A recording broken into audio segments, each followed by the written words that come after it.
Hola, ¿qué tal? Muy buenas tardes, bienvenidos y bienvenidas a esta tercera mesa que hacemos en Casa de México en España en homenaje a Octavio Paz y concretamente al 40 aniversario de la obtención del premio Cervantes, que se falló precisamente a finales de noviembre de 1981 y se entregó a principios de 1982 en el Paraninfo de Alcalá de Henares, como es la tradición.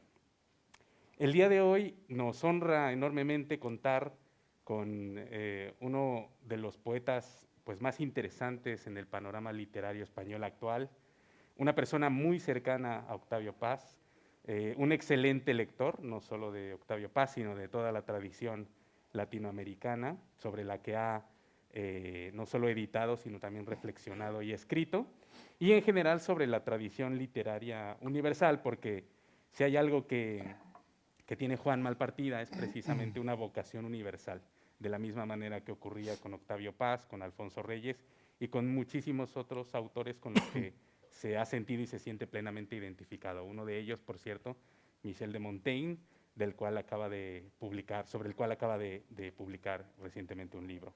Antes de, antes de entrar en materia, me gustaría contar qué actividades hemos realizado en este marco de celebración para que las personas interesadas a través de nuestro canal en Facebook o a través de nuestro canal en YouTube puedan recuperar estos videos. Bueno, al día de hoy hemos realizado hasta hoy 2 actividades. Tenemos en Casa de México un ciclo que se llama Conversaciones Transatlánticas. Conversaciones Transatlánticas en el mes de noviembre se dedicó íntegramente a Octavio Paz y contó además con 2 pues, grandes conocedores y amigos de Octavio Paz. Guillermo Sheridan, quien se conectó desde el continente americano, y Fernando Sabater, quien vino a nuestras instalaciones y estuvo con nosotros. Este ciclo es doblemente interesante porque además es un ciclo coordinado por Ricardo Cayuela, un editor fundamental en la historia de la vida intelectual del grupo de Letras Libres y actualmente residente en España y editor de Turner. La segunda mesa, la segunda charla que se dio sobre Octavio Paz la impartió Juan Villoro la semana pasada. Juan Villoro estuvo con nosotros en el marco de distintas actividades y una de las actividades que realizó fue precisamente una mesa que llamó Corriente Alterna Octavio Paz, un río sin orillas. Estos 2 videos, el de Juan Villoro, el de Ricardo Cayuela con Sabater y Sheridan, se pueden ver en nuestras redes sociales y en nuestra cuenta de YouTube. La última mesa que constituye este homenaje a Octavio Paz es la del día de hoy. La hemos titulado Octavio Paz, un camino de convergencias, por una razón muy sencilla, y es que Juan publicó hace un par de años, a principios de 2020, un libro que se llama exactamente igual. Es un libro en el que Juan revisa, actualiza y de alguna manera pone nuevamente en discusión una serie de temas que le interesan alrededor de Octavio Paz. La cantidad de temas que podríamos abordar el día de hoy es enorme, inmensa, porque Octavio Paz es precisamente un camino de convergencias, pero como decía Juan Villoro la semana pasada, también un río sin orillas, de tal manera que intentaremos abordar los aspectos más relevantes, pero lógicamente siempre nos quedaremos más o menos cortos. Permítanme, por favor, hacer la presentación de Juan, sobre todo a quienes nos acompañan en redes sociales y se conectan con nosotros desde México. Juan Malpartida es novelista, crítico literario, traductor, poeta y ensayista. En 1990 se incorporó a Cuadernos Hispanoamericanos como jefe de redacción y muy recientemente se despidió de la misma como director porque se jubiló desde julio de este año. Ha sido colaborador de revistas y suplementos culturales como ABC Cultural y Letras Libres, así como de El Urogallo, Antropos, Vueltas, Sintaxis, Diario 16, Revista de Libros, Barcarola, Claves de Razón Práctica y Revista Atlántica.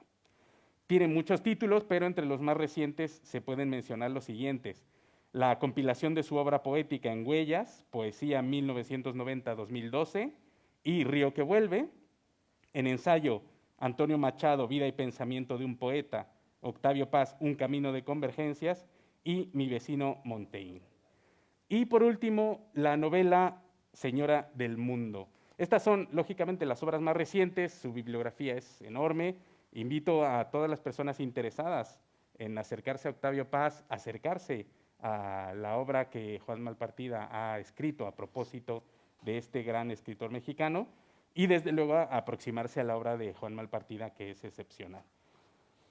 Vamos a comenzar con esta conversación. Cuando estuve hablando un poco con Juan sobre cómo se articularía en términos generales, le propuse abordar 3 grandes ejes.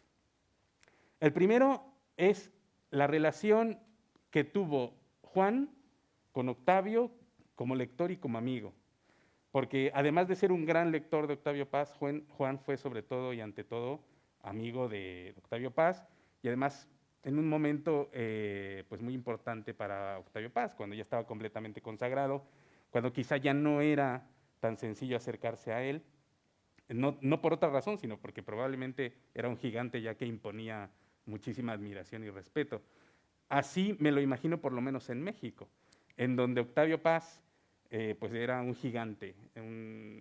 No quiero utilizar el término grecolatino divinidad, pero era un hombre realmente enorme y avasallaba completamente. Yo todavía tuve la oportunidad, adolescente, de verlo en actos públicos y realmente generaba un respeto impresionante, imponía, como decís por aquí.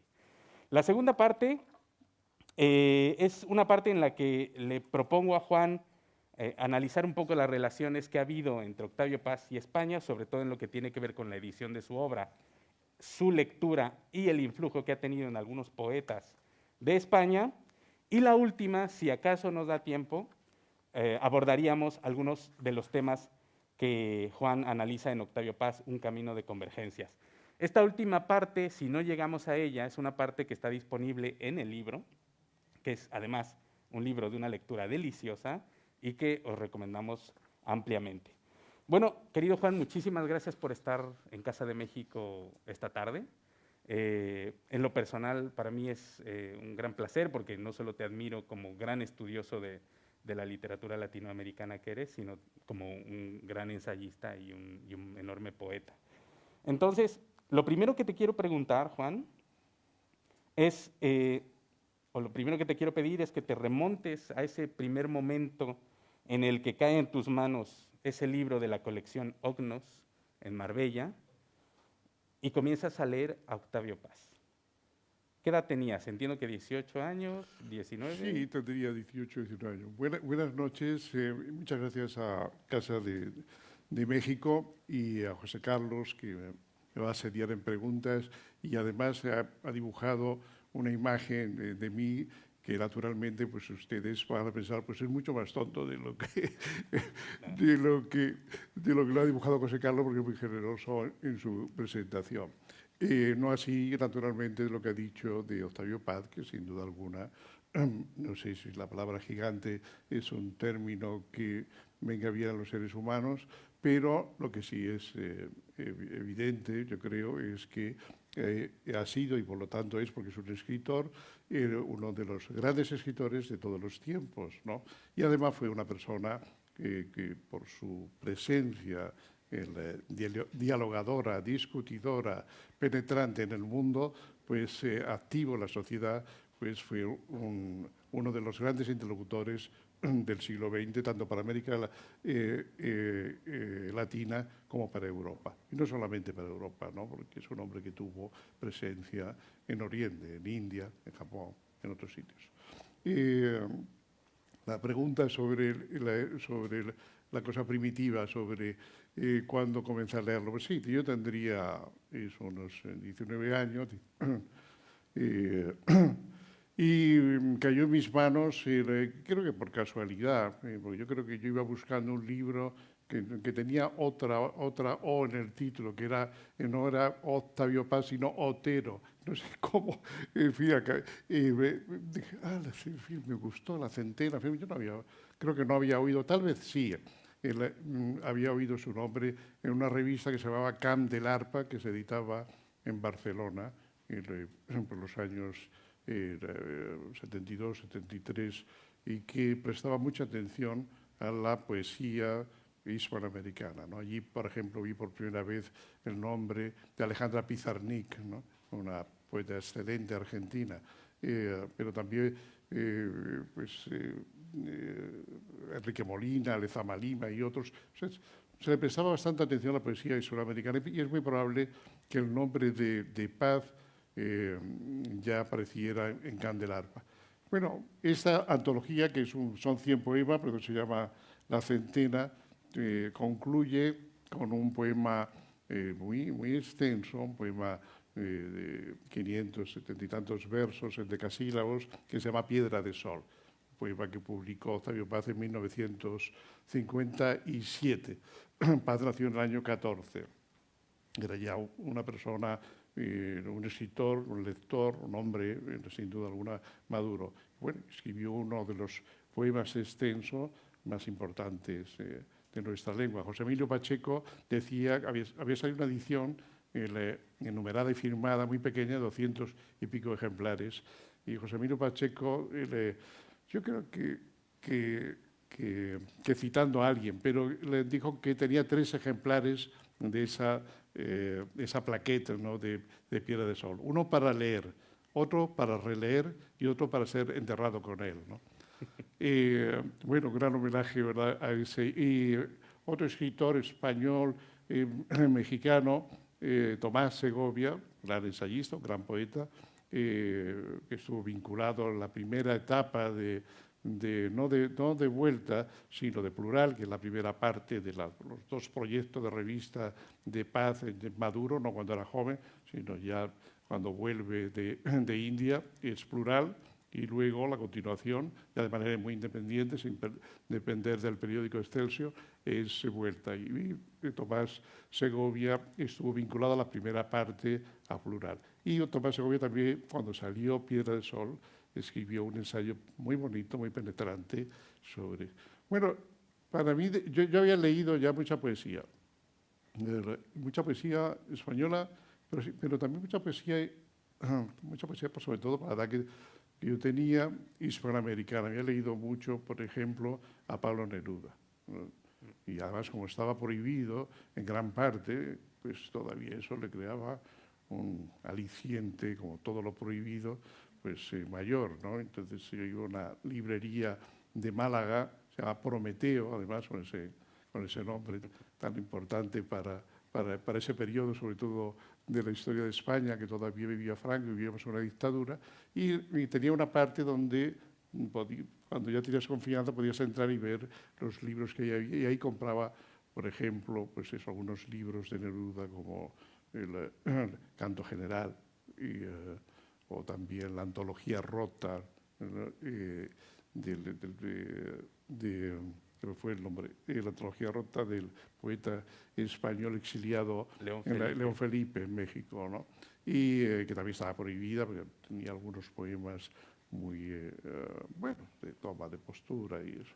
Y había leído también, naturalmente, Antonio Machado, Juan Ramón Jiménez, los escritores de la generación algunos del 27. Sin embargo, cuando al leer a Paz, pues sin duda apoyado naturalmente en la lectura de Juan Ramón, ¿no?, el mejor Juan Ramón. Juan Ramón siempre fue bueno, pero tuvo una etapa mucho más fuerte a partir de los años 30 y 40, ¿no?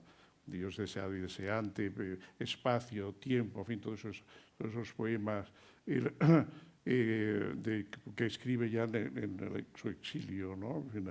Y todo eso me permitió, yo creo, que poder leer a Paz con un asombro y con una sensación de que era nuevo, pero que al mismo tiempo podía reconocer, ¿no?, su novedad como algo que ya era mío. Y realmente fue impactante, ¿no? Cuando ya llegué al final a este poema Piedra de Sol, ¿no? Un árbol bien plantado, más danzante, un alto surtidor que el viento arquea, así comienza el poema. Cuando llegué al final, en fin, no sabía dónde meterme, ¿no? Hace un momento le preguntaba a Juan cuando llegaba, ¿cuál considera que es el placer lector más reconfortante, si la lectura o la relectura? Esencialmente porque cuando uno lee por primera vez y lee una obra como Piedra de Sol, por ejemplo, la experiencia es avasalladora.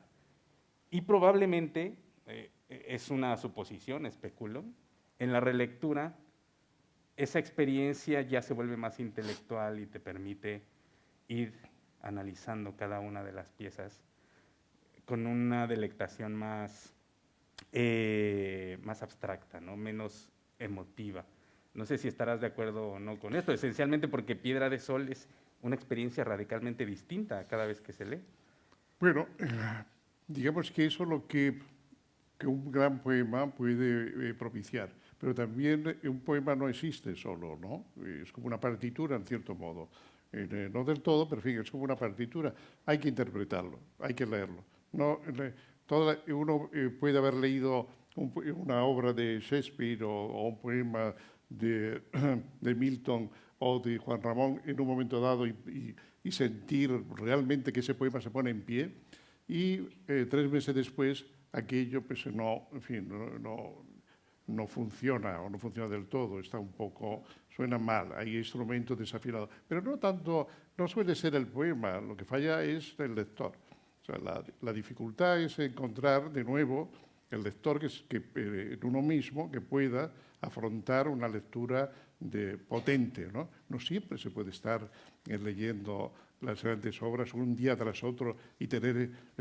llevo toda la semana leyendo a Homero, a Sófocles y a Shakespeare, ¿no? Claro, pero es increíble, eso es como, no sé, es como comer caviar a kilos, ¿no? Yo creo que no es posible. No se puede vivir tantas cosas en tan poco tiempo. Y si no se vive, si no se experimenta, si no se convierte en experiencia en alguna medida, en fin, la experiencia estética de la que hablaba Alfonso Reyes, ¿no? En aquel célebre libro, si no se experimenta aquello que no solamente es estético, es emocional, ¿no? Supone leer a Shakespeare, por ejemplo, o sea, leer a Pablo Neruda, leer a Paz, no es una experiencia meramente intelectual, ¿no? En fin, como el que está resolviendo un problema matemático, no, es una experiencia que abarca la totalidad de la persona, física, ¿no? Fisiológica, psíquica, quién sabe, y más cosas, ¿no?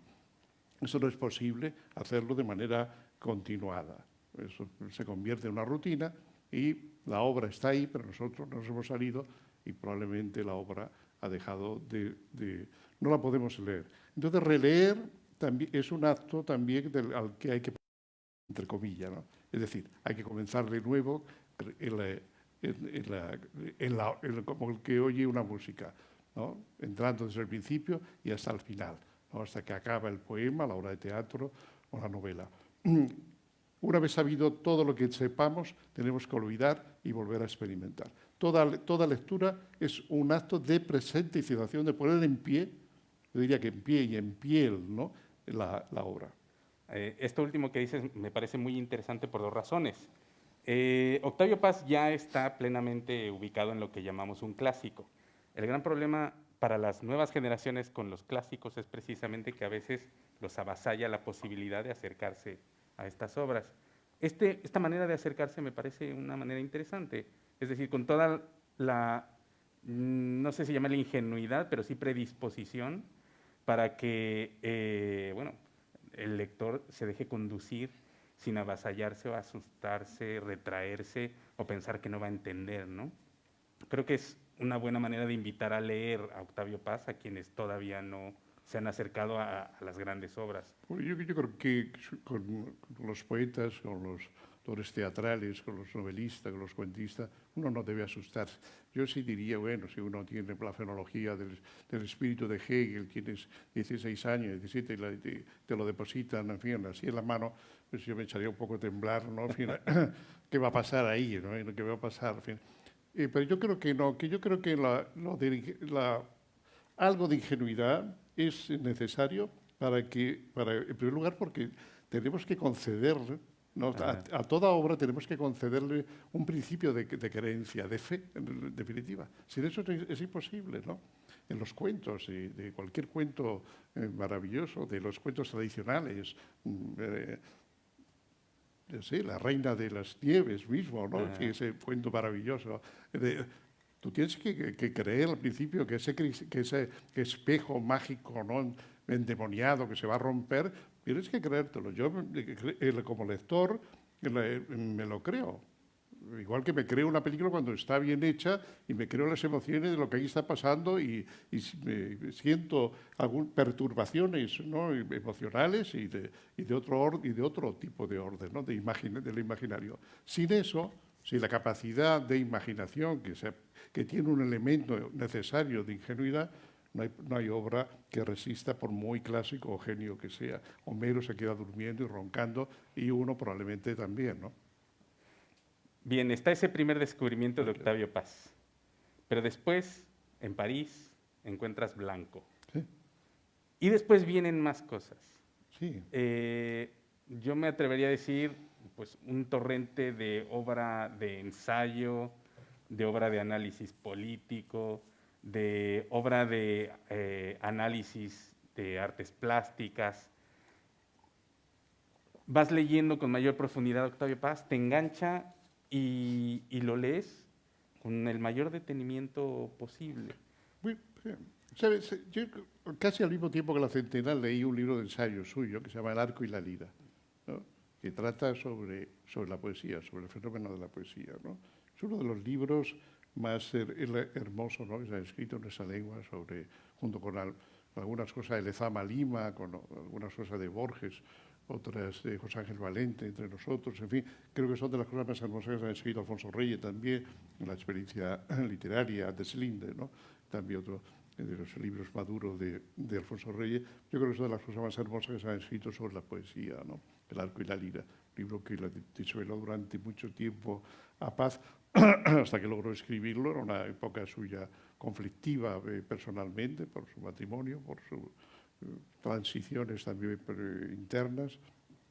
Y yo, junto a su poesía, comencé a los 19 años a leer ese libro, que es un libro que yo he leído 8 o 10 veces, si hablábamos antes de la relectura, entero lo habré leído 8 o 10 veces. Ya no lo leo más, porque ya hubo un momento que me lo sabía casi de memoria, y dije, bueno, ya, vamos, hay que olvidar para poder retomar de nuevo, hay que olvidar. Sin olvido tampoco hay obra, ¿no? Pero luego sí, yo recuerdo que en el 76, sí, en enero del 76, hay una librería de la calle Rivoli, y de pronto estaba la primera edición de Blanco, ¿no? En fin, que es un poema que escribió en la India en 1966, se despliega al espacio, es un poema muy complejo, pero que también se puede leer de manera sencilla, ¿no? Pero luego, cuando ya comencé a leer a Paz de manera muy seguida, fue porque estuve en México en el año 77. Yo tenía 21 años. Ajá. Y entonces compré todo lo que me faltaba de Paz, en fin, un montón de libros así, ya en el hotel, en fin. Yo creo que todos los días me leía uno en el hotel. Y ya fui completando todos esos libros, me puse al día. Es decir, yo creo que cuando tenía 22 años, yo ya estaba al día de todo lo que él había publicado y ya a partir de ahí lo acompañé, ¿no? Bueno, estamos hablando del 77, ¿eh? Ya lo fui acompañando, sí, con las cosas que iba publicando, como publicaba además pues, sus libros aquí en España con Seix Barral, pues tiene una gran difusión a través de Seix Barral y de su editor, que era Pere Gimferrer, un poeta y un erudito importante. Hay una correspondencia con Paz y Pere Gimferrer que es fabulosa realmente, ¿no?, para entender muchas cosas nuestras y de él. Hay una cosa que ocurre, si no me equivoco, en el 86, en uno de los... No, me parece que es en Madrid. ¿Conoces personalmente a Octavio Paz? Sí. Y te haces su amigo. Sí, a pesar de la diferencia de edad y todas las demás diferencias. ¿Cómo fue eso posible? Es decir, déjame retomar lo que decía hace un momento. En los años 80, es muy probable que Octavio Paz fuera esa persona que ya tenía una aura tremenda, a alguien como a mí me impondría completamente. En México, por ejemplo, que además tenemos una tendencia pues, peculiar a admirar a las grandes figuras, yo jamás me habría acercado, me habría retraído completamente. Pero tú te acercaste, Bueno, hablaste con él, conversaste con él. yo primero, en enero del 86 yo le escribí, Ajá. le escribí una carta a mano, en un folio, y le mandé unos 20 poemas. Y recuerdo, yo estaba casado yo entonces, me casé muy joven, y mi primera mujer, en fin, me dijo, pero ¿cómo le escribes una carta tan pequeña, ¿no? Hombre, con todo lo que lo admira, en fin, lo que lo has leído, ¿por qué no mandar una carta más larga? Y yo, no, en fin. Bueno, le mandé mecanografiados 20 poemas cortos, no era un poema muy largo. Eso fue en enero del 86. Y como en abril de ese año recibí una carta suya, sí, diciendo que los había leído, en fin, era muy hermosa la carta, en fin, y me decía que si conocía la revista Vuelta, sí la conocía, y que quería publicar unos poemas de estos. Y entonces luego, pues en septiembre de ese mismo año, recibí bueno, vino alguien del Hotel Palace con una carta que tenía que contestarle enseguida y era de Paz, ¿no? Entonces decía que me quería conocer. Y yo decía, pues quien quiere conocerlo soy yo, no al revés. Pero si yo no había publicado, he sido un escritor tardío, ¿no? Hay gente que publica, ahora se publica más o menos a los 12 años, 12 y 13 años, si publicas te haces famoso. Si publicas un poco más tarde, ya tienes dificultades. Ya te conviertes en alguien, en un viejo o una vieja, ¿no? Al fin, a partir de los 20 ya comienza la decadencia. Pero yo publiqué tardíamente, hasta el punto de que mis primeros poemas se publicaron en Vuelta en el año 86. Los publicó Octavio Paz, o sea que Octavio Paz fue mi primer editor. Ah, mira, qué maravilla. Esto también es interesante porque hay una vocación en grandes escritores mexicanos de estimular e impulsar a los valores emergentes en literatura. Sí. Ese es el caso paradigmático de alguien como Alfonso Reyes, por Sí. ejemplo, de alguien como Juan José Arreola, desde luego de alguien como Octavio Paz. Y es sumamente gratificante porque precisamente lo que ha permitido ha sido el surgimiento, o no surgimiento, porque ya estaban ahí, la visibilización de valores como el que eres tú, ¿no? Hay, en 2005 escribiste un artículo que se llama Un tiempo llamado Octavio Paz. No sé si lo recordarás, ahora volveremos a él. Ahora quiero destacar un punto concreto de lo que escribes ahí, pero volveremos a él porque hay unas cosas interesantes a las que da pie ese artículo. En ese artículo hablas sobre la amistad con Octavio Paz, pero también la conversación con Octavio Paz. Permíteme que lo comparta con quienes están aquí con nosotros hoy. Dices, a pesar de la diferencia de edad y de todo lo demás, fuimos amigos. Me fascinaba dialogar con él y a veces lo temía, un temor que me hacía hablar más. Su cultura era tan vasta como su inteligencia, y ambas estaban regidas no por la erudición pedante, sino por una búsqueda apasionada y auténtica. Desde hace 7 años, este artículo es de 2005, no solo lo echo de menos a él y su analógica conversación, porque Paz era un analogista, un vértigo del saber alimentado por una fuerte imaginación que imantaba mundos, sino a lo específico de la verdadera aventura que significaba para mí cada uno de nuestros encuentros. Conversar con Octavio Paz suponía, o podía suponer, ser exigente con uno mismo. Hombre serio que no entendía de chistes, poseía en cambio un gran humor y una enorme simpatía en los dos niveles de significado del término. Su interés por los símbolos y las abstracciones no era superior al que tenía por las personas. El otro para Paz existía de verdad. Si conversar es humano, Paz lo fue profundamente. Hay algo que es imposible recuperar bajo ninguna circunstancia y es precisamente aquello que se dice en una charla, aquello que la gente intercambia en este arte tan antiguo como es el de sentarse y reunirse, intercambiar ideas, experiencias, impresiones. Y en tus diarios, porque hay que decir que algunos de los pasajes en los que me basé para hacer esta entrevista, tuve que leer algunos pasajes de los diarios de Juan.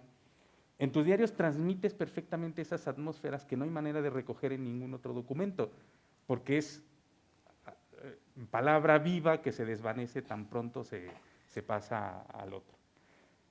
Paz era un gran conversador, pero también imponía y sin embargo permitía a quien estaba con él el diálogo, la conversación, el intercambio. Ya era un hombre de cierta edad, ¿no? Cuando yo lo conocí tenía 72 años y era un hombre muy famoso. Y era famoso en muchos países, ¿no? En Francia era un escritor traducido y muy conocido. Lo vio pasar en Inglaterra, en Estados Unidos, ¿no? Cuando él iba a Nueva York, pues se veía con Susan Sontag y John Cage. Y si estaba en París, pues Claude Lévi-Strauss, Cioran, Raymond Aron, etc. Y bueno, quiero decir que también tenía que defenderse un poco de la admiración de los muchos, digamos, ¿no? De los muchos. Y bueno, eso hace que también tuviera un poco de defensa, ¿no? Pero sí, era un hombre, digamos, que lo que imponía en él es que era exigente consigo mismo, era exigente intelectualmente consigo mismo. La precisión, por ejemplo, a la hora de hablar era muy importante cuando se estaba hablando de un tema, no cuando se estaba tomando un whisky y contando pequeñas anécdotas o chismes. También le gustaban los chismes, un poco chismoso, también le gustaba, ¿cómo diría yo? Con discreción y con inteligencia, pero le gustaban también los chismes y los comentarios sobre esto y lo demás allá. Pero intelectualmente era un hombre muy potente, una cabeza muy... tenía la ingenuidad de la inteligencia, es decir, creía, ¿no? en sus búsquedas intelectuales, ¿no? De verdad, no era un cínico, y tampoco pensaba en las cosas, los temas que él le había ocupado toda su vida, no eran ancilares para conseguir otra cosa, eran por ellos mismos, ¿no? En ese sentido era un hombre profundamente ético, un intelectual ético, en la medida que no utilizaba para otra cosa, con otro fin, que fue exterior, ¿no? de otro orden, ¿no? Que pudiera pervertir los contenidos de la conversación. Pero sí que es verdad que era un hombre exigente y era un hombre al mismo tiempo que creía en ti. Yo me di cuenta que si tú le decías, bueno, es que a mí me ha interesado muchísimo pues, la antropología francesa y me he dedicado a estudiarla, entonces él aceptaba inmediatamente que tú sabías de eso. Aceptabas inmediatamente, no dudaba que tú supieras de eso, con lo cual tenías que saber de eso. Ese es el problema. Y a veces en esa confianza ponía el listón demasiado alto. Yo recuerdo que el primer encuentro con él, que hablamos pues un poco de la prosa francesa también, de otras cosas, y hablamos de Lévi-Strauss, algo, yo le dije algo, en fin. Y entonces comenzó a comparar la prosa francesa, la prosa de Lévi-Strauss, de Tristes Trópicos, sobre todo el final, con la prosa de Foucault y con la prosa de André Breton. Y al mismo tiempo me preguntaba, ¿y no le parece a usted? Porque, en fin, ese primer encuentro fue el único, nos hablamos de usted, pero luego él me concedió el tú, en fin, que fue... me costó un poco de trabajo los primeros 10 minutos, pero luego a la española, pues ya hablamos. Pero entonces él me preguntaba, ¿no le parece a usted? ¿No le parece a usted? Y entonces, claro, me preguntó, no me parece, comenzaba a comparar cuestiones tan, en fin, que pues, a mí me resultaba un poco difícil. Yo había leído un par de libros de Foucault y un par de libros de Lévi-Strauss, pero claro, él había escrito un libro sobre Lévi-Strauss, ¿no? Lévi-Strauss o el Festín de Sopor, ¿no? Claudio Strauss. Y conocía muy bien su obra, le había interesado mucho el estructuralismo y conocía muy bien la prosa francesa, ¿no? Pero era un hombre que hablaba contigo de manera específica, ¿no? Cuando estaba hablando contigo, hablaba contigo. Eso es importante. Eso es importante. Y sentirse desafiado por alguien así, es decir, no es un desafío pedante, porque era un hombre era un hombre memorioso, era un hombre cultísimo y sobre todo tenía una intelectualidad, un intelecto enormemente imaginativo, ¿no? Incluso más que erudición, tenía una gran imaginación para manejar lo que sabía, para ir más allá de lo que sabía. Y lo que ocurría con él dialogando es que tú te enfrentabas contigo mismo, ¿no? Él no era un hombre pedante, no abusaba, por ejemplo, de la memoria, ¿no? Lo hemos conocido memoriosos que te cuentan todo lo que saben, ¿no? Todo lo que saben del principio hasta el final, ¿no? Porque se lo han leído y porque lo se acuerda. Paz no. Paz te contaba de lo que sabe aquello que le parecía pertinente. Lo demás lo dejaba a un lado. Es decir, en ese sentido, era alguien cuya conversación caminaba, ¿no? Lo conducía, era conducente, tenía un sentido. Era un río sin orilla. Yo diría que los ríos sin orilla, como dice Juan Villoro, con esa imagen potente, ¿no? Pero fuerte, de un río sin orilla. Pero ¿qué es un río sin orilla? Bueno, que no ves el otro lado, ¿no? Tal vez. Pero tiene que tener orillas, porque para que un río fluya y vaya hacia algún sitio, tiene que tener un cauce y unas orillas. Lo que ocurre con la erudición y con la cultura, sobre todo diría con la cultura de Paz, es que esas orillas no siempre eran visibles de lo anchas, ¿no? De lo distante que estaba entre un lado, una ladera y otra, ¿no? De la ladera este y la ladera oeste. En el 88 le haces una entrevista a Octavio Paz para una revista que es el Urogallo. En esta entrevista, que por cierto se puede leer íntegra en el libro de Juan sobre Octavio Paz, el que mencionamos hace un momento, se abordan distintos temas muy interesantes, los movimientos fundadores de la poesía hispanoamericana, Borges, algunas concepciones de Paz sobre la poesía, José Gorostiza, su propia poética, etc. Sin embargo, como buen cronista de la entrevista y el proceso que te conduce a ella, retratas a Octavio Paz en su casa dictándole algo a la secretaria, viniendo hacia ti con ciertos achaques. Nos describes la biblioteca, en la primera planta los libros en español y la biblioteca de Ireneo Paz, su abuelo. Sí. En la segunda planta los libros en francés y en inglés, piezas provenientes predominantemente de la India, cuadros de pintores sobre los que había escrito, sí, etcétera. Sí. Esa parte es una parte que yo llamaría íntima, un poco doméstica, desde luego, pero es una parte difícil de trasladar a la persona que simple y llanamente lee los tomos completos de Galaxia Gutenberg o del Fondo de Cultura Económica. Ese Octavio Paz, ¿qué te transmitía?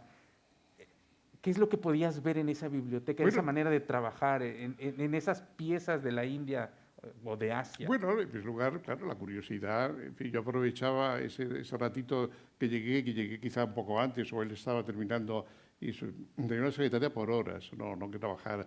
Él escribía a mano, entonces, y luego pues se lo pasaba a máquina, lo volvía a leer, y lo corregía y así, ¿no? Y entonces, bueno, pues ese ratito me vino muy bien para... Yo recuerdo que vi un Motherwell sobre la pared. Sí, que es que luego se quemó. Cuando se quemó esa parte de la casa de Octavio Paz, se quemó el Motherwell. Estaba sin marco y nada, así sobre la pared, ¿no? Así puesto. Es un Motherwell. No lo estaba puesto. Ahí había cuadros colgados, pero el Motherwell estaba ahí. Las 3 veces que estuve en casa de Paz, el Motherwell estaba ahí sobre la pared. Yo creo que lo sacaban, decía que va a venir mal partida, entonces sacaba el Motherwell y lo ponía contra la pared, ¿no? Para impactarme un poco. No lo sé. Pero sí, claro, bueno, pues yo hacía como todos, y cuando miramos una casa y de alguien que nos, en fin, que nos interesa, que nos atrae, miraba qué libros tenía. Esa zona, en la primera, en una sala, ¿verdad?, grande, así con un escaloncito, así como esto, pues tenía los libros del abuelo Ireneo Paz, ¿no?, que fue un escritor importante del final del siglo XIX, novelista y periodista, liberal, ¿no? En fin, él se debatió y en él siempre jugó en su imaginario político y social, el revolucionario que era su padre, un abogado que representó a Emiliano Zapata, ¿no?, en Estados Unidos, ¿no?, y que siguió la revolución, ¿no?, como abogado, como gestor de ciertas cosas, pero también como hombre intelectual que escribió sobre el zapatismo y en fin, representaba ese sector de la revolución mexicana, la del sur, ¿no? la más de indios, agricultores, gente más llana, ¿no? la sureña, y un personaje que era un poco anti-español, que era una cosa muy extendida, que tampoco era, eso no era lo más habitual al principio del siglo en toda América Latina, y luego su abuelo, ¿no? El abuelo estaba en casa, Ireneo Paz era un novelista de mucho éxito, novela histórica, y un periodista, y un perfil político liberal. El liberalismo en México, con Juárez y demás, fue muy importante y fue también una rareza, algo que lo diferenciaba del mundo español. El liberalismo en España nunca ha funcionado. Ahora, pues, la gente, algunos grupos políticos hablan de liberales y esas cosas, y Vargas Llosa los defiende. Quizás Vargas Llosa sea liberal, pero en España el liberalismo, penosamente, no ha funcionado, a pesar de que algunos partidos se llaman liberal, y cuando algún partido lo ha intentado, acaba fracasando. No logramos esa madurez de un verdadero liberalismo crítico. Bueno, en México hubo este liberalismo, luego la revolución, y Paz estaba, de alguna forma, siempre tuvo ese diálogo de liberales y revolucionarios, ¿no? Liberales y conservadores también, ¿no? Que es lo que representó algunos de los libros que yo vi ahí, que eran las obras, los episodios nacionales, sí. en la primera edición, los 3 tomos, 2 tomos, luego hubo uno más, y lo completó posteriormente, de Pérez Galdós, ¿no? Y recuerdo, ¿no?, que también ese mismo día que cuando ya se fue la secretaria, que quería enseñarme unos libros, se subió en el sofá y me dice, si viene Marillol, dice, avísame porque cree que me voy a caer y si me regaña, ¿no? Entonces estuvo enseñándome algunos de los libros que más le gustaba de su abuelo. Y ahí tenía también un altar, un altar budista. Y yo en mi libro hice una foto en un momento dado, pero todo eso, y queda esa foto, habrá otras, ¿no? Pero todo eso, es que en el incendio se quemó, ¿no? Tenía un altar budista precioso, y cuando abría había unas figuras dentro eróticas, ¿no? De malaquita. Y bueno, allí pues dialogamos sobre poesía, lo hice hablar sobre poesía hispanoamericana, también algo de poesía española, y nos tomamos 2 whiskies. ¿Sí? Y también se oía, en fin, pasar los gatos, porque su esposa tenía un montón de gatos. Entonces, y corrían, ¿no?, a gran velocidad, peleándose, en fin, y de vez en cuando había que interrumpirse hasta que se calmaban. ¿Sí? Esto es muy interesante porque Juan logra transmitir esa atmósfera de una manera magistral. Es decir, parece que uno efectivamente está escuchando a Juan y Octavio charlando mientras se está tomando también un whisky que uno se puso a sí mismo, porque ellos están muy entretenidos en esa conversación. La presencia de los episodios nacionales en la biblioteca del abuelo me lleva directamente a su relación con España. La relación con España de Octavio Paz no solo es una relación familiar, su madre era sevillana. ¿De qué? De Cádiz, gaditana. Gaditana. Bueno, ella nació en Ciudad de México, pero sus padres, o sea, sus abuelos maternos, el abuelo y la abuela, parece ser de Medina Sidonia y del puerto de Cádiz. O sea, los mismos sitios de la familia de Rafael Alberti. Bien. Luego pues contaré algo sobre eso. Bien, bueno, pues Octavio Paz ocasionalmente mencionaba este vínculo que lo unía sanguíneamente con España, pero en el discurso que pronuncia cuando se le proporciona, cuando se le entrega el premio Cervantes en el Paraninfo de la Universidad de Alcalá, menciona precisamente la importancia de los episodios nacionales en el descubrimiento de esa pulsión que hablabas ahora mismo, que enfrentaba a liberales y conservadores. Y ese discurso es muy interesante. Estaba hablando con Jorge F. sobre ese discurso recientemente, porque a la conclusión a la que llegamos es que hasta donde sabemos no se han recopilado los discursos de Octavio Paz en un volumen en sus obras completas. Y por lo tanto vemos ahí una necesidad editorial que probablemente en algún momento haya que solucionar. De tal manera que me gustaría saltar directamente a la relación de Octavio Paz con España, pero no en una perspectiva cronológica que se remita a los orígenes, sino que se proyecta al futuro. Y aquí me gustaría recordar algo que pasó en 2005, de lo que también hablas en este artículo que comentábamos hace un momento, que fue la presentación de las obras completas de Octavio Paz, del último volumen de las obras completas de Octavio Paz, en Galaxia Gutenberg en 2005. Es muy interesante ese texto que escribiste, porque para empezar, pues habla de una colección que difiere ligeramente pues en apariencia física de la colección que leemos en México. En México las obras completas de Octavio Paz las edita el Fondo de Cultura Económica, son ediciones muy bien cuidadas, el formato de los libros es un poco más grande, etcétera. Y aquí lo edita Galaxia Gutenberg, en unas ediciones preciosas. Le preguntaban a Sheridan, Guillermo, por favor, recomiéndanos un libro para leer a Octavio Paz. Y lo que dijo Sheridan fue las obras completas. Ya está. Bueno, váyanse a leer las obras completas. Yo no sé si puedo compartir eso con mi querido Guillermo Sheridan, que es el mayor estudioso, el mayor biógrafo de Octavio Paz,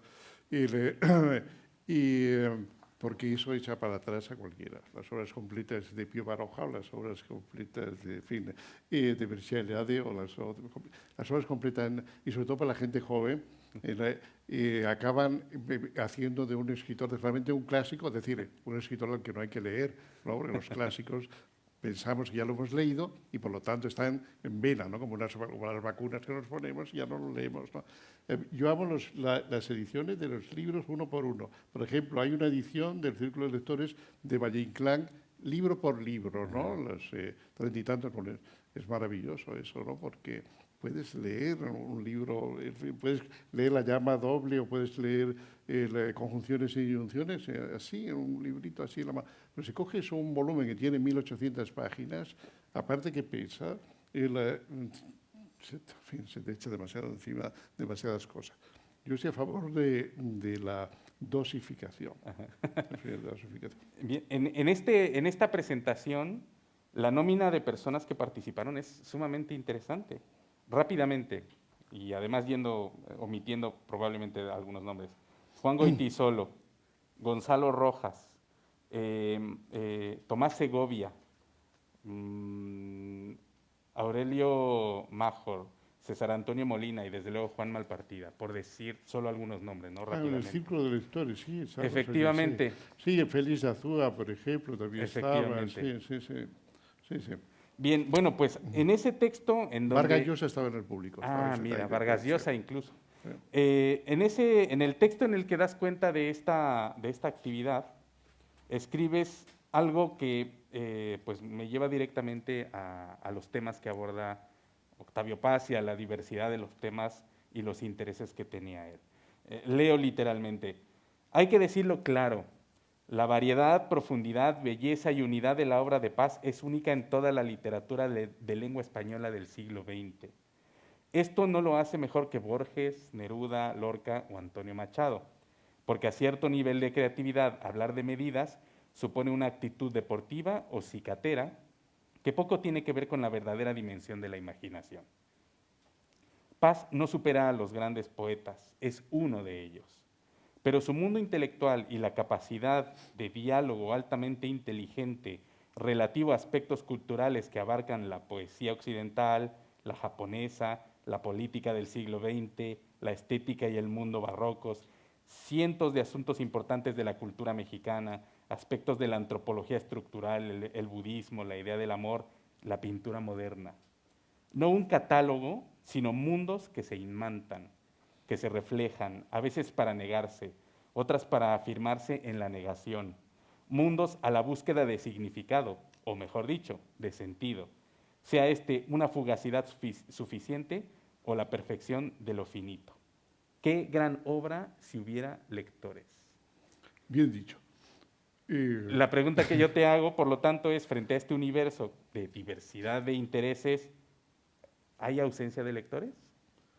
Bueno, tendemos a quejarnos siempre, ¿no? Yo creo que sí, todas las épocas se han quejado de ausencia de lectores. Yo no creo que...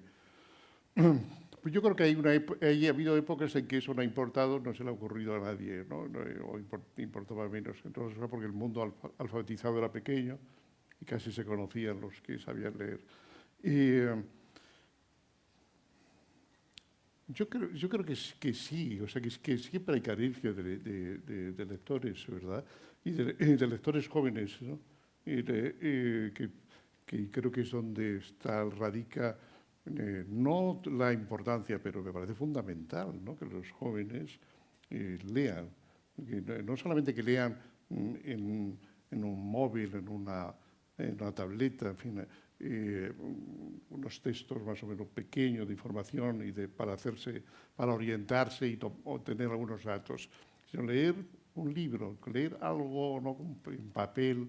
Yo soy un defensor del papel. Yo no he leído ni un solo libro en un ebook, no he leído. No es cosa porque hay que conservar la vista y, en fin, y es mejor el papel. Pero es porque además el papel huele, se dobla, etcétera. Cuando se pueda doblar y oler un ebook, que será entonces un libro, entonces yo lo usaré. O quién sabe si alguna vez lo voy a necesitar porque puedo ampliar la letra así. En fin, no lo niego, pero creo que hay que leer el objeto. El libro tiene dimensiones y usos, ¿no? Te lo puede llevar uno en el bolsillo, así, doblarlo, etcétera, perderlo, etcétera.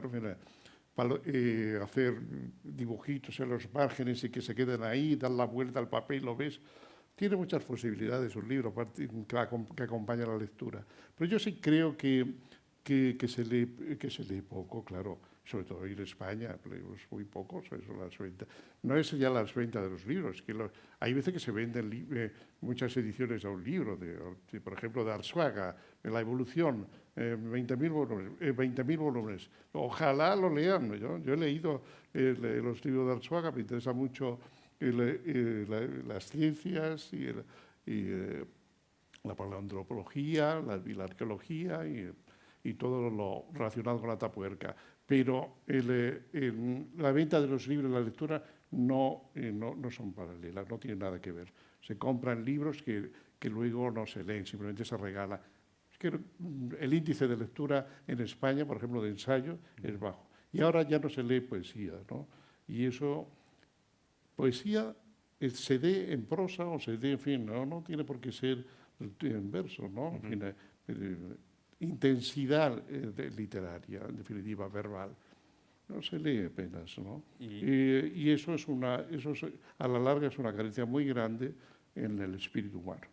¿Y a Octavio Paz se le lee actualmente en España? Pues no lo sé, ¿verdad? No creo que se lea mucho, entre otras cosas porque un joven no compra unas obras completas, ¿ves? Eso es lo que tendría que decirle yo a Guillermo Xérida. Un joven no llega a una librería, deme las obras completas, Octavio Paz, pero cada volumen vale 60 euros, ¿no? Es muy difícil. Por ejemplo, pero sí está editado, es verdad, por ejemplo, Vislumbre de la India, he visto El arco y la lira recientemente, La llama doble, etcétera, ¿no? Y entonces en volumen. Yo siempre los aconsejo, ¿no? E incluso a veces los compro para regalar de algunos otros escritores, ¿no? Sin arruinarme, pero porque eso lo puedes comprar, valen 12 euros o 14, y una persona joven o cualquier persona puede comprarlo fácilmente sin tener que llevarse las obras completas, ¿no? de alguien. Pero yo creo que se lee poco ensayo en España. Yo creo que hay pocos países que lean mucho, ¿no? Francia, Alemania, pero no. Digamos que está claro que difieres de Guillermo Sheridan y que por lo tanto no invitas a leer las obras completas, sino a volúmenes concretos. Sí. Imagina a alguien en España muy interesado en comenzar a leer a Octavio Paz. Yo diría que prácticamente en cualquier librería de España se puede conseguir la mayoría de los títulos de Octavio Paz. ¿Cuáles recomendarías para Pues, alguien que, que jamás lo haya leído y que quiera comenzar a entrar? Y a quien quieras transmitirle esa primera experiencia tuya del encuentro que tuviste con él. bueno, pues yo haría lo mismo que conmigo mismo, ¿verdad? Pues leer Piedra del Sol y leer la Luca y la Lira. Pero, pero si conociera a la persona, Ajá, a ese chico, a esa chica, pues sería mucho más fácil. ajá, Porque no todos los libros son para todos, para todo el mundo. No todas las grandes obras son y hay clásicos que no que me dicen poco, que no me interesan, que están ya censados por la autoridad, en fin, pero no se me ocurriría nunca que una persona que quiere leer, darle Mio Cid, por ejemplo, ¿no? A mí me interesa en la épica, pero no le diría que leyera Mio Cid, porque acabaría con el lector. Y por la general, en los institutos y demás, se acaba con la posibilidad, con la semilla del lector que tenemos, porque se le dan libros que tienen valor, ¿no? Como Ferlosio, por ejemplo, el libro, ¿no? El famoso El Jarama, pero claro, eso es acabar con aquel muchacho, en fin, lo acaba de... El mismo Ferlosio decía que no, que no, no le gustaba. Sin embargo, todos los institutos, pom, pom, pom, pom, no han hecho caso a Ferlosio. No hay que darle ese tipo de libros a los jóvenes, hay que darle algo que esté más vivo, que esté más cerca, que pueda provocar su imaginario, sus inquietudes, aquello que le mueve. Una persona joven tiene todas las agitaciones de la filosofía y de la poesía inminente, es pura inminencia, solo hay que encenderlo, pero adecuadamente, no dándole una cosa, en fin, que pueda frenarlo, que pueda, en fin, suponer unos conocimientos filológicos o intelectuales que no tiene por qué tener, ¿no? Yo, pero si es una persona que ya tiene algo de, en fin, algunas lecturas, yo le regalaría el monogramático, ¿no? Es un poema en prosa que escribió en Cambridge en 1970 y que creo que es uno de los grandes textos en prosa junto con Espacio y algunos otros del siglo XX, ¿verdad? Espacio de Juan Ramón Jiménez. Sí. Nos vamos acercando al final de esta charla. Sí me gustaría concluir con una serie de preguntas que te tienen a ti como protagonista de la literatura española reciente, como alguien que pertenece a una generación y a una corriente con afinidades, etcétera. Y desde luego las preguntas que te quiero hacer ahora, eh, quiero de alguna manera hacérselas al poeta Juan Malpartida, al ensayista Juan Malpartida. Tiene que ver precisamente con la edición de las obras completas de Octavio Paz en Galaxia Gutenberg, que es una especie de consagración editorial y que por lo tanto se establece como pues, un autor al que hay que leer necesariamente para tener conocimiento de la literatura mexicana y universal. La primera pregunta que quiero hacer en esta última batería es la siguiente.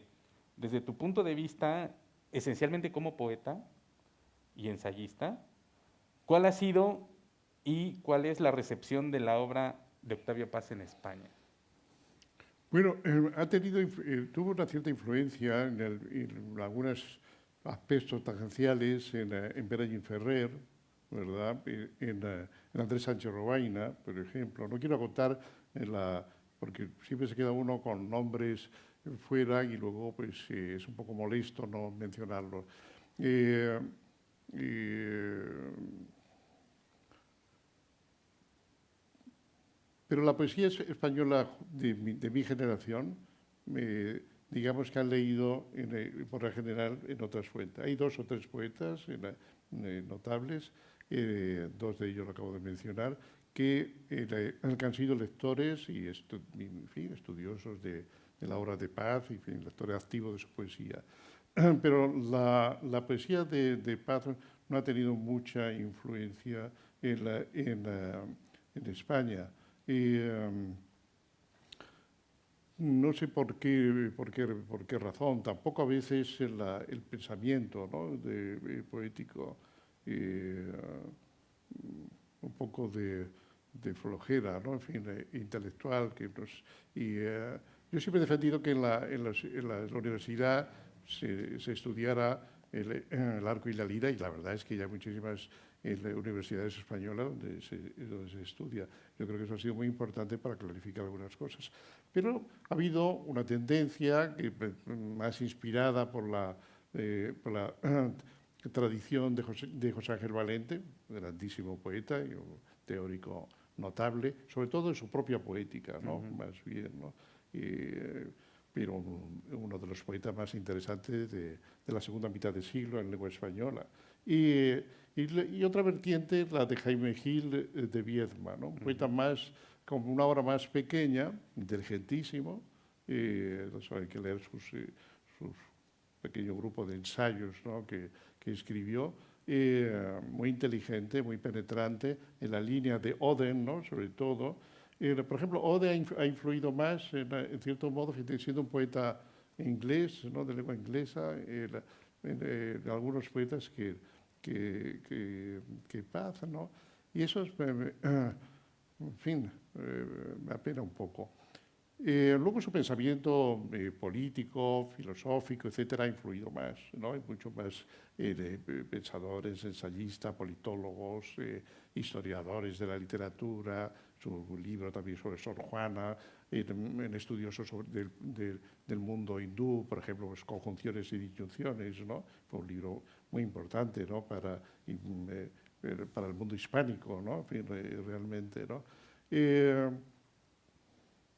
Pero siempre, incluso en México, siempre había esta cosa de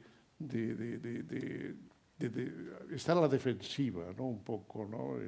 Sobre Paz. Porque Paz escribía sobre Lévi-Strauss, y entonces le decía, ¿por qué escribe este señor sobre esto si no es un antropólogo, ¿no?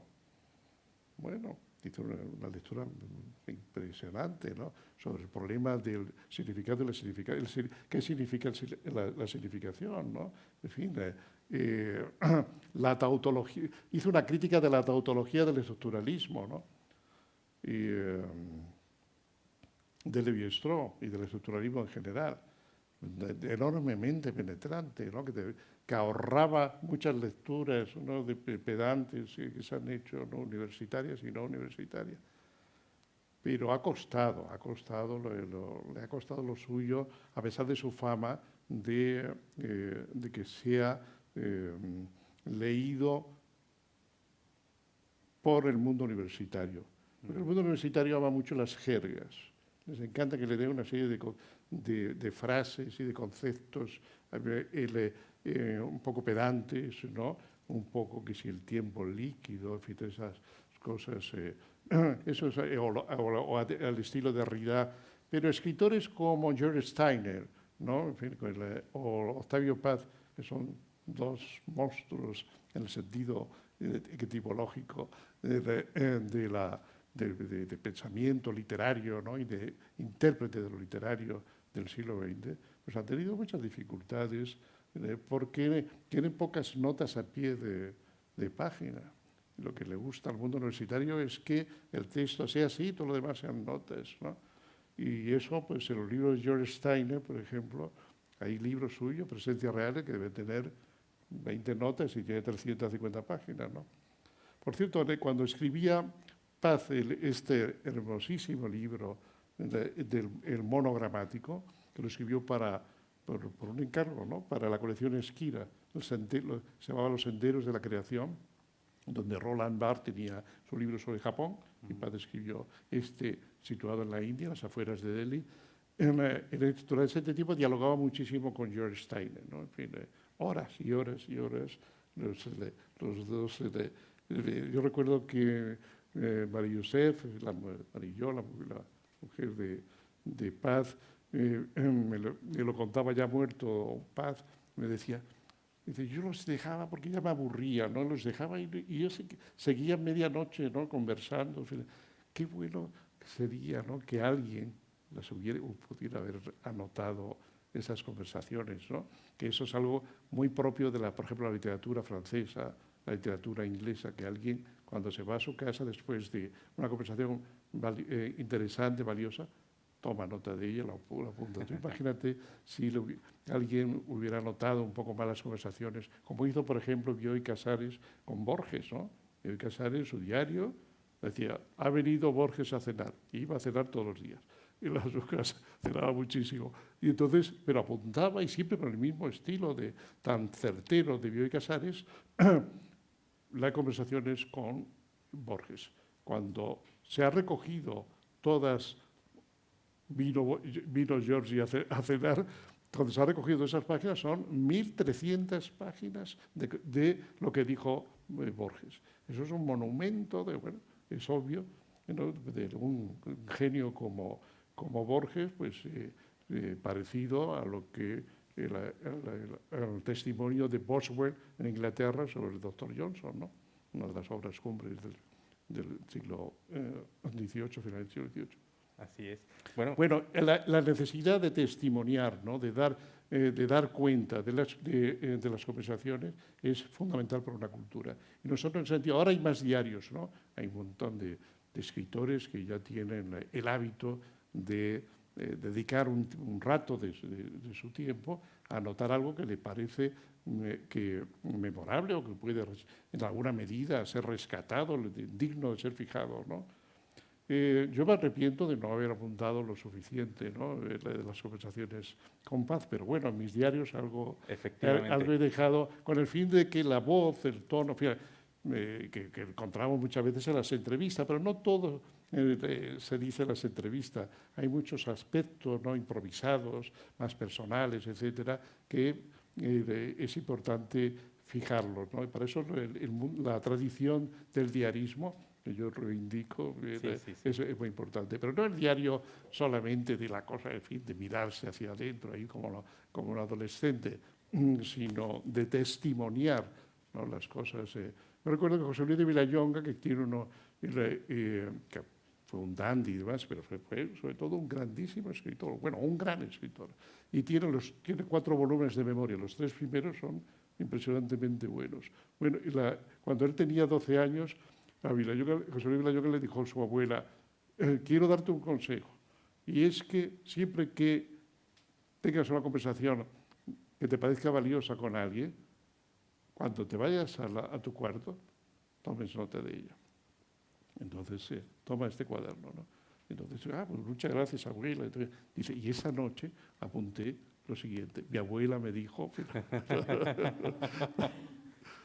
Bueno, y escribió, era un hombre memorioso, escribió unas memorias que están basadas en sus diarios, ¿no? Realmente excepcionales.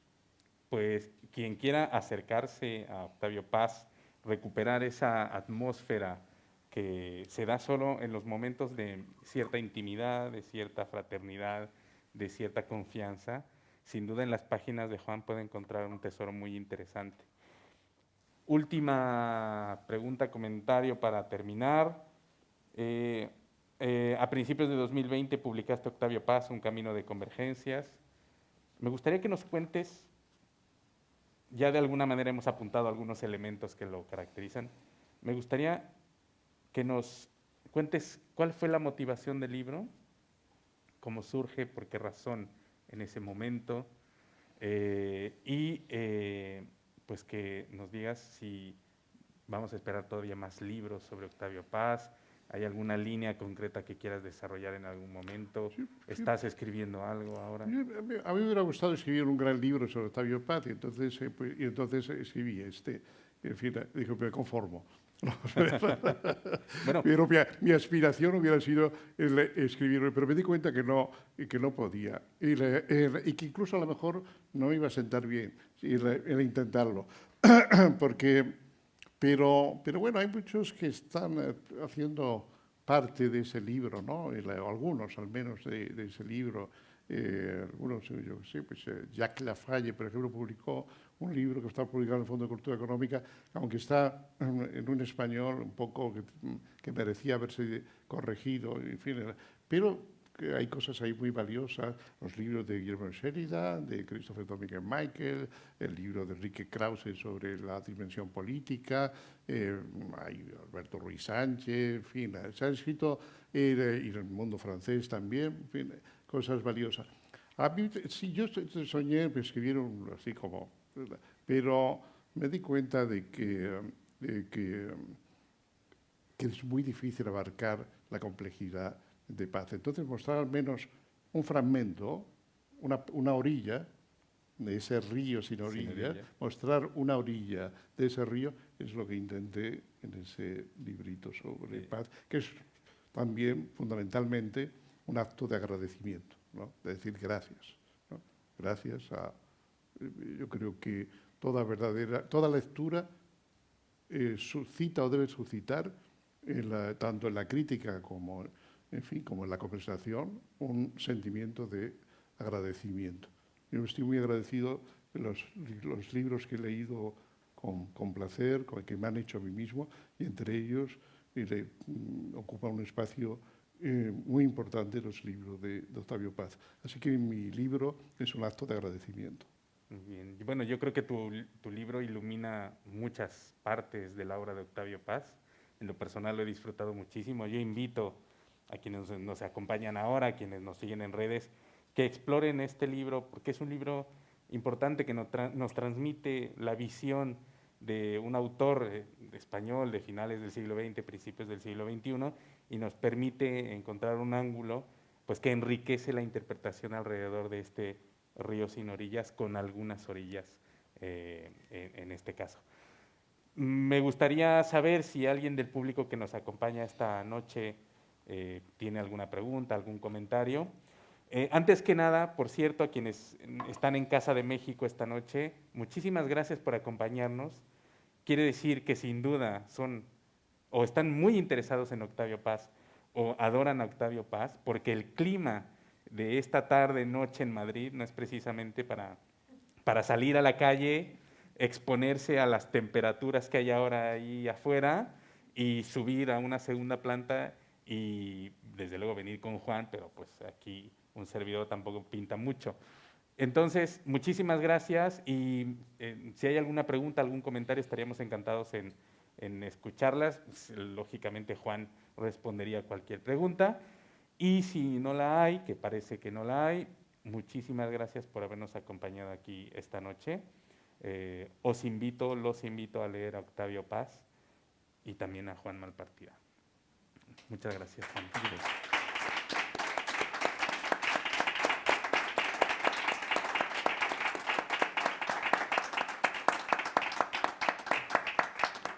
Para terminar, me gustaría hacer algunos anuncios comerciales, como es habitual en el área de literatura de Casa de México. Todavía no terminan las actividades literarias de este año, ya estamos preparando y pronto saldrán las del próximo año. En lo que resta de este año tenemos una sesión todavía de conversaciones transatlánticas, esto es el 15 de diciembre. No vienen presencialmente, pero estarán con nosotros Irene Vallejo, esta autora de El infinito en un junco, y un ensayista, divulgador de la literatura mexicana que se llama Pablo Boullosa. No sé qué tan conocido sea aquí, pero en México es un fenómeno mediático porque él, junto con otras 3 personas, participa en un programa de televisión muy popular en México que se llama La Dichosa Palabra. Este programa de televisión, que se puede ver también en internet, consiste simple y llanamente en un programa en el que se habla de literatura, pero también de la etimología de ciertas palabras o del origen de ciertas expresiones. La Dichosa Palabra es un programa que yo creo que va en la temporada número 22, es decir, que ya lleva unos cuantos años al aire y es muy, muy exitoso en México. Tenemos presentaciones de libros. Renacimiento presentará aquí 2 libros entre diciembre y enero de 2 escritoras exiliadas en México. Hay la presentación de una traducción de unos epigramas griegos que hace un poeta mexicano que es profesor también en la Universidad de Salamanca, Luis Arturo Guichard. Y el martes de la siguiente semana viene el hijo de José Luis Martínez. José Luis Martínez es uno de los escritores, es un importante escritor mexicano del siglo XX. Lo que pasa es que es poco conocido porque se centraba sobre todo en el ensayo o en la edición de clásicos mexicanos. Y él escribió probablemente la mejor biografía que se ha escrito de Hernán Cortés, que se llama exactamente Hernán Cortés. Bueno, pues como el tema está tan de moda, José Luis Martínez Hijo vendrá a hablar sobre Hernán Cortés de su padre. Es decir, que todavía tenemos unas cuantas actividades para fines de año. En la página web las pueden ver con todo detalle y muchísimas gracias por haber estado aquí esta noche. Un aplauso, pero para ustedes.